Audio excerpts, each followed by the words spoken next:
नमस्कार, जय हिंद दोस्तों। आज मैं आपको 5 पॉइंट में समझाऊंगा कि यूपीएसआई भर्ती परीक्षा में धांधली कैसे हुई और उनके पुख्ता सबूत क्या हैं। आपको इसके लिए अपने वकीलों से बात करनी पड़ेगी, ट्विटर अभियान करना पड़ेगा और धरना देना पड़ेगा। मैं आपको गारंटी देता हूं कि इन 5 पॉइंट को अगर आपने कोर्ट में रख दिया तो जज साहब पहली हियरिंग में ही कह देंगे कि परीक्षा दोबारा कराइए। आप समझ लिए ये इतने पुख्ता सबूत हैं। तो पहला पुख्ता सबूत है यूपीएसआई धांधली में कि मध्य प्रदेश में भ्रष्टाचार के लिए बैन की गई परीक्षा एजेंसी को परीक्षा कराने का ठेका दे दिया गया। ये बहुत बड़ी बात है कि मध्य प्रदेश में जो कंपनी बैन हो चुकी है, जो भ्रष्टाचार में लिप्त है, उसकी जांच भी नहीं कराएगी, उसका बैकग्राउंड क्या है। और अगर आप एक सिपाही की भर्ती करते हैं तो उसकी कितनी जांच होती है, लेकिन एक पूरी 10,000 दरोगा भर्ती की परीक्षा कराने के लिए आपने एक परीक्षा एजेंसी का बैकग्राउंड तक चेक नहीं किया।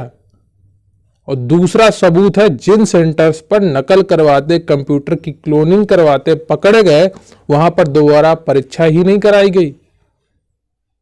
ये तो सीधा सीधा आप उनको छूट दे रहे हैं जो पहले नकल करके चले जा चुके हैं। ये धांधली का दूसरा सबसे पुख्ता सबूत है, जिन सेंटर्स पर नकल करवाते पकड़े गए हैं उन सेंटर्स पर दोबारा परीक्षा ही नहीं करवाई गई। ये यूपी पुलिस भी इसमें सम्मिलित है, आप ये सीधी समझिए।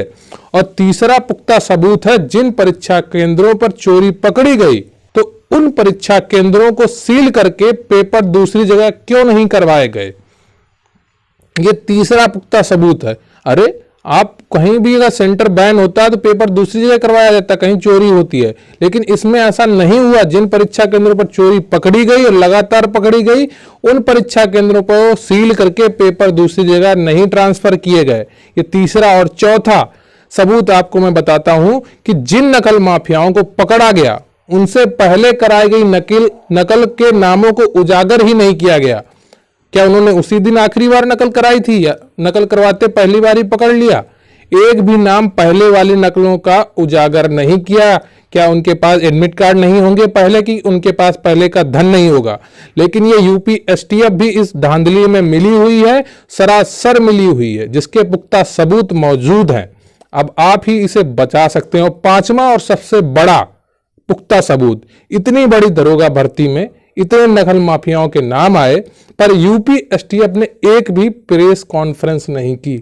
एक गली के गुंडे को भी अगर कहीं मार लेते हैं गोली उसके पैर में तो उसके लिए भी प्रेस कॉन्फ्रेंस करते हैं।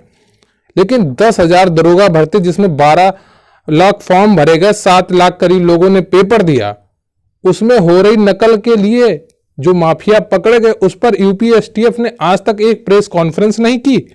ये सरासर सबूत हैं कि यूपी एसटीएफ भी इस धांधली में मिली हुई है, पूरा भर्ती बोर्ड मिला हुआ है। मैं आगे भी इसी तरह भर्ती में धांधली के सबूत देता रहूंगा। आप लोग चैनल को सब्सक्राइब कर लीजिए और वीडियो को जितना हो सके उतना शेयर कीजिए, क्योंकि इसमें धांधली हुई है और इसकी गारंटी है। आप अपने वकीलों से मिलिए और उन्हें ये 5 पॉइंट बताइए, तब ही आपका दोबारा एग्जाम संभव है।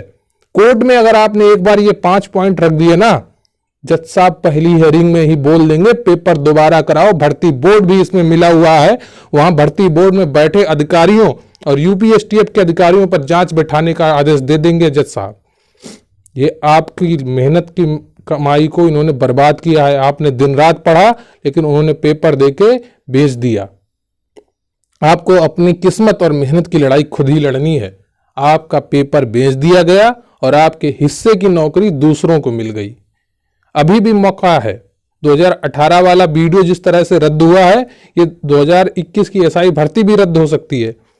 लेकिन आपको लगातार इस पर मेहनत करनी पड़ेगी। आपको लगातार डटकर ट्विटर अभियान तो करना ही पड़ेगा, लेकिन इसका फैसला कोर्ट से ही निकलेगा।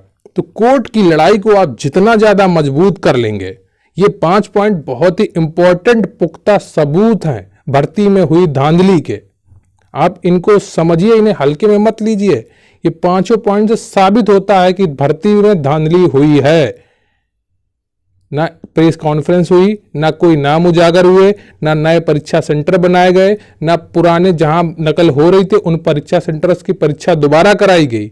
ये सब सबूत हैं भर्ती में धांधली के।